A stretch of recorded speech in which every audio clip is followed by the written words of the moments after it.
Thank you very much. No problem. Have a good day. See you. Bye-bye. Well, I've just been to KFC and bought my first ever bargain bucket. A unique experience. An American called Ron Douglas has just published a book in which he blows the cover off the Colonel's 11 secret herbs and spices. He's come up with a mix and we're going to try it against the real thing.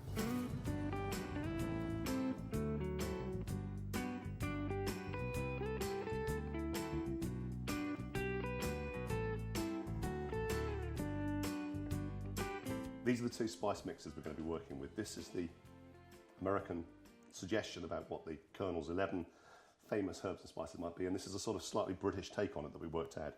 So the American one we're going to be doing is black pepper, salt, sage, dried basil, dried marjoram, dried oregano. This is paprika. This one here is chili powder.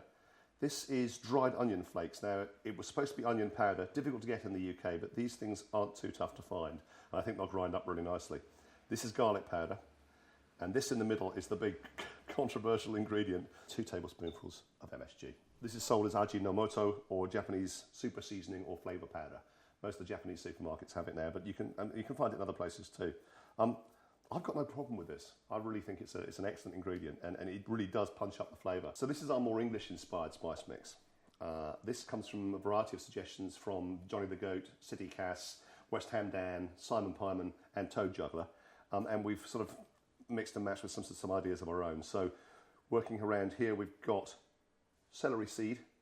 This again is the dried onion. I mean, I think that's going to be a really interesting ingredient. It should help. It feels suitably British, kind of nice.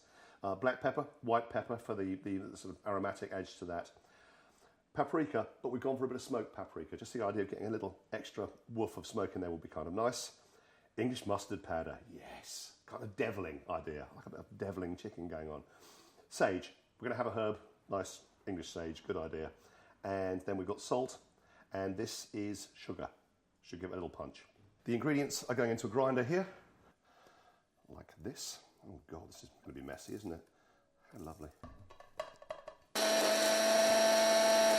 So that's our American spice mix. Okay, now we're going to do the English mix. And salt back on. And blitz. So there's the British spice mix. Huzzah!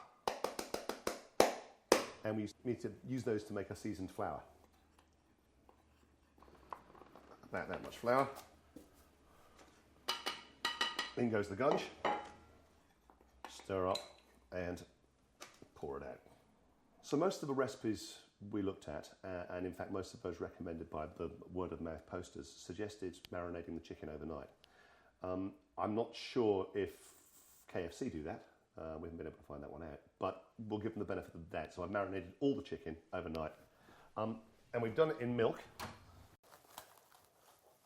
So enough to cover, and then just cling filmed and in the fridge overnight. We're actually going to poach this in the liquid we marinated in overnight. So here's a reasonable sized pot. In go the chickeny bits. And pour the milk straight over the top. Still no seasoning at this point. I mean, none of the recipes seem to recommend seasoning this early. So that's now ready to go straight onto the stove. And the plan for poaching this is to bring it up to the boil, immediately knock it back to a simmer, simmer for 20 minutes, and then let the chicken stay in the marinade while it cools. And now it's time to flour it. This is going to go into the American mix, and that's going to go into the English mix there. I'm going to flip them over to make sure they're fully coated in a seasoned flour. Again on the English one here. Okay. Now what we're going to do is double dip them. So flour comes off, it goes into some milk for another coating, and then back into the seasoned flour. Again, milk, splash it over a bit, and back into the seasoned flour. Okay.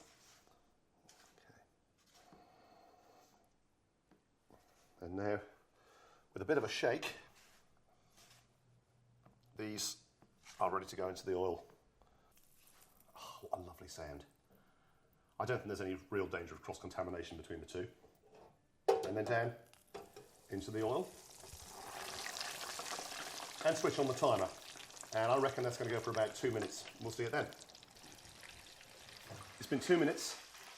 Let's haul them out and take a look.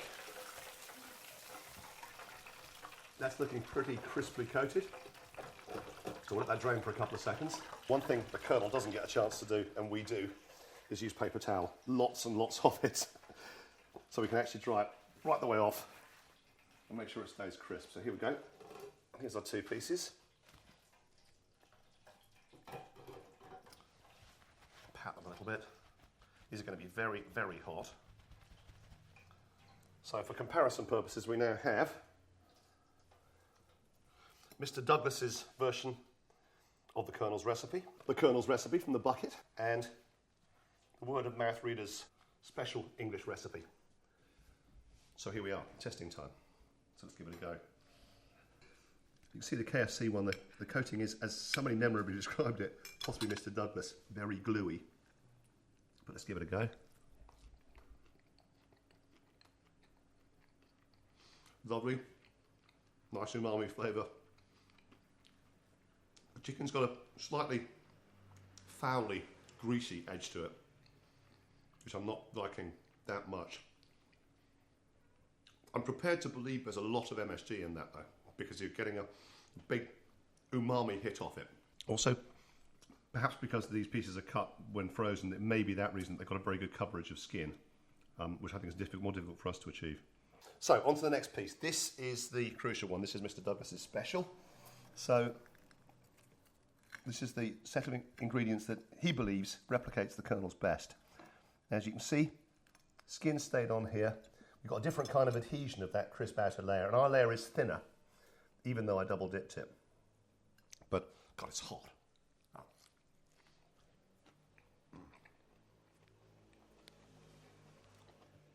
My God. Oh, you can't say fairer than that. Oh. It's like that. It's really quite like Kentucky Fried Chicken, but in an entirely different way. I mean, that's like eating a peach after eating a tinned peach. Yeah, both nice, both nice in their own circumstances, but that is an excellent mixture. Again, it's really tough to pull out an individual flavour from it. It's rich, bassy, and of course, what we've been able to do that he hasn't is put really excellent chicken in there, and God, that makes a difference. Final piece. Now, this is our recipe.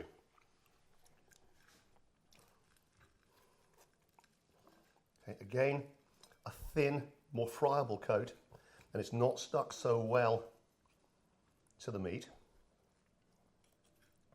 but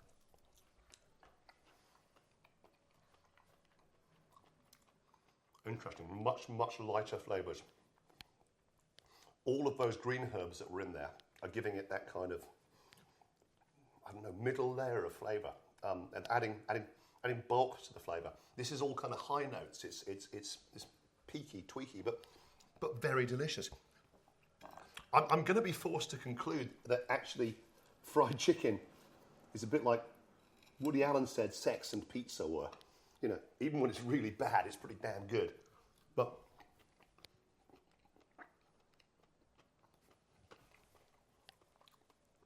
if I wanted to be refined and serve this to nice people, it would be our version. If I wanted a damn good piece of dirty fried chicken, it would definitely be Mr. Douglas's.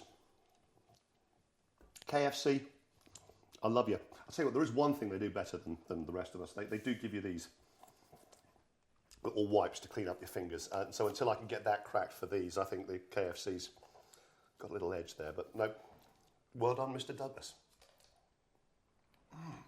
I could just eat that for hours.